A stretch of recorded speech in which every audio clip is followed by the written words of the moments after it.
It's showtime. What's up, everybody? It's your girl Nita, your favorite diva, and I am back to do my top 10 list. This is my favorite time of the year. There are a lot of movies that I was not able to see, but we'll get into that when I get to my best of the year. But for right now, we're going to focus on the 10 worst movies of 2022. So without further ado, let's get to it.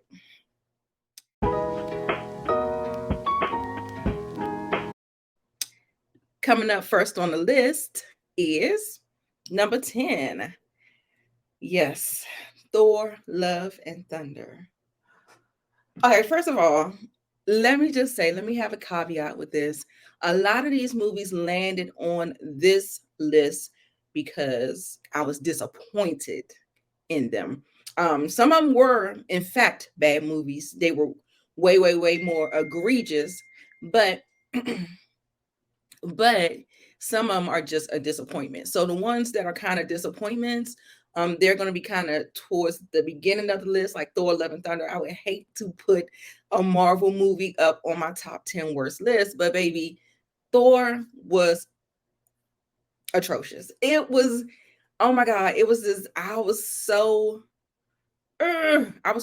frustrated with this movie because of all the tonal shifts. And usually Taika Waititi, and I put all of this in his hands. Okay. I put all of this in his hands. Basically, it is pretty much a misstep in direction. Okay. The story wasn't the best. It wasn't the worst, but it wasn't the best. I think the worst thing about Thor: Love and Thunder was I think the worst thing about Thor: Love and Thunder was that I think the worst thing about Thor: Love and Thunder is that the villain was the best part of the movie, but he felt like he was in a totally different movie, if that makes sense. Also, too, we have Tessa Thompson's character, Valkyrie, totally wasted. Natalie Portman, we brought her back. Why? And then also, too, um, it just felt like an SNL skit. It felt so bad. It felt like it was a parody of itself. You know, the last one kind of made us laugh, ha ha he he, but somebody needed to rein him back in because this wasn't it. Okay. So coming in at number 9. 9. The 355. Okay, this is a little action movie that came out in January, of course. And this movie was complete garbage. Garbage. I'm sorry.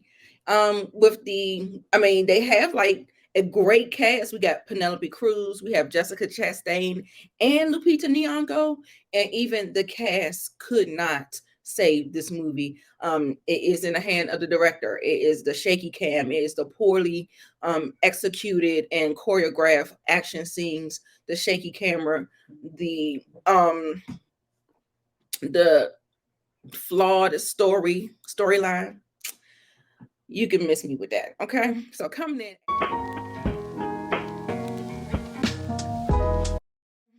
in at number 8 is Jurassic World Dominion. Okay, so this is the last of the trilogy, I hope. And so um what we're doing now is just, they feel like they're in quicksand. They don't know where to go. They feel like they're just all over the place. They don't know what to do. I thought this movie was going to be them adapting to the dinosaurs, but then we went to some bugs and plants. Baby, I was uninterested, and that's why it landed on the top 10 of my list. Number 7, Firestarter. Okay, so this is a remake. And when I was a little girl, now I liked the first Firestarter, but I was a little girl then. But I'm not a little girl anymore. And so I say I want to go back and watch the first one. And then I was just like,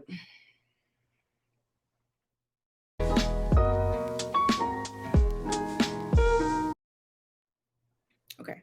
So coming in at number 7 is Firestarter. Okay, so this is a remake of the Stephen King adaptation about um a little girl that can, has powers through her parents or whatever, and she struggles to control them. Okay, so this movie was very like watching paint dry. It felt very amateurish. It felt like the girl, she played her part well, you know. Um, but everybody else, it felt like it was phoned in. There was a plot twist at the end that absolutely made zero amount of sense. And so, yeah, I was really, really disappointed. And I actually went to go see this in the movies, and I was like, ready to go. Okay. Okay. Coming in at number 6 is The Curse of Bridge Hollow. This is a Marlon Wayans Halloween movie. And I thought it was going to be cute. And it was just really, really, I mean, I guess I'm not the targeted audience. Um, but I always thought that sometimes the best movies are movies that children and adults can enjoy alike, especially when you're around the holiday season. You know what I'm saying? So I was very unimpressed with that. I thought it was goofy, silly.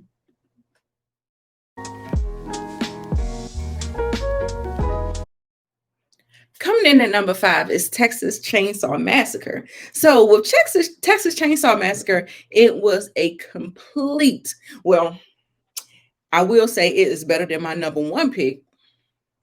Anybody know what number one pick? Put it down in the comments below. If you know before I get there, if you know what my number one pick is, make sure you put it down in the comments so I can see if you got it. Okay. So anyway, Texas Chainsaw Massacre, it was a no. Like I said, I do not appreciate the the cash grab that you're doing to just produce something just because it is a property that everybody knows, and there's no effort there. So there are a lot more different people who could have told a way better story than these makers on this particular this movie was, it was a no-go. It was a no-go.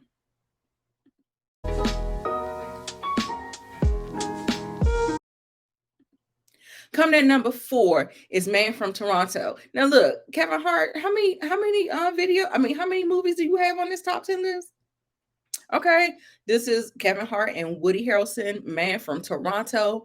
It is on Netflix. It is about an assassin getting mixed up with I guess just like a regular guy, and it was all this stuff that just kind of ensued, and the story was thin, it was hollow. It didn't really make any sense. The fighting,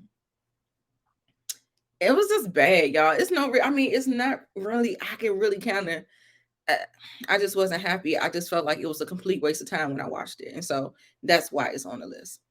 Um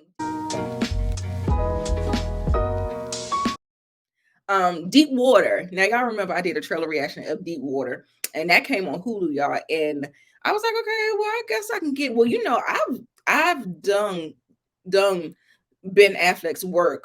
He's had a couple of stinkers that I wasn't really a big fan of, and this is one of them. Totally phoned in. There is a disconnect. It just kept on. I was like, something is missing. Like I thought this was going to be like a erotic drama, mystery, thriller, and it was none of those things. I did not like this movie at all, and I do not recommend you waste your time either.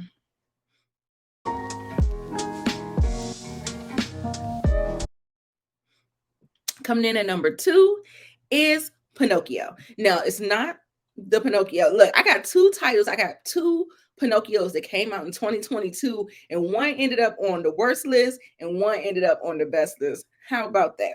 So, anyway, so this is the regular Disney Plus.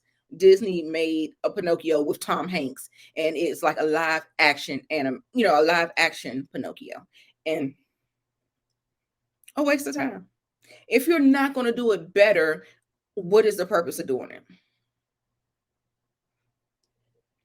And there was, so I was like, And I'm starting to question Tom Hanks' work too, because he's been in a couple of stinkers. Like, I didn't really care for some of his recent movies, y'all. I'm sorry. I thought Tom, he's a great actor. I thought he would be able to save this, but he definitely was not able to do that. And so, yeah, so it is on the list because, like I said, if I feel like I wasted my time, I feel like I'm too distracted, I have to keep on rewinding back, it doesn't keep my attention, it's just going to be a no. And I think Pinocchio's story, like, if it's done right, it's done great, you know what I'm saying? But this feels so flat for me. I didn't care anything about it, and I was just like, I cannot believe Disney keeps doing this. Like, who is green lighting this stuff? I don't know. I don't know. So I do have some honorable mentions. I have Kevin Hart's Me Time, and that's him with Mark Wahlberg. Fantasy football, and I hate to ding it like that, but I was so. Sometimes when movies are just too weird or too out there, they just don't resonate. So, I hate to do that to Marseille Martin, Kelly Rowland, Omari Hardrick. I was just like, after I wrote it, I was just looking like, I was just looking like this.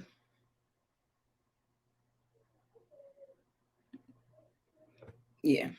Blonde is on the list as well. Anna de Amas, that's two for you. Two in the year 2022, the worst list category for your movies. And then also two 365 days, whenever they have those movies coming up on Netflix. Oh my God, like, they're horrible. Okay. So anyway, those are my honorable mentions. Have y'all guessed my number one pick?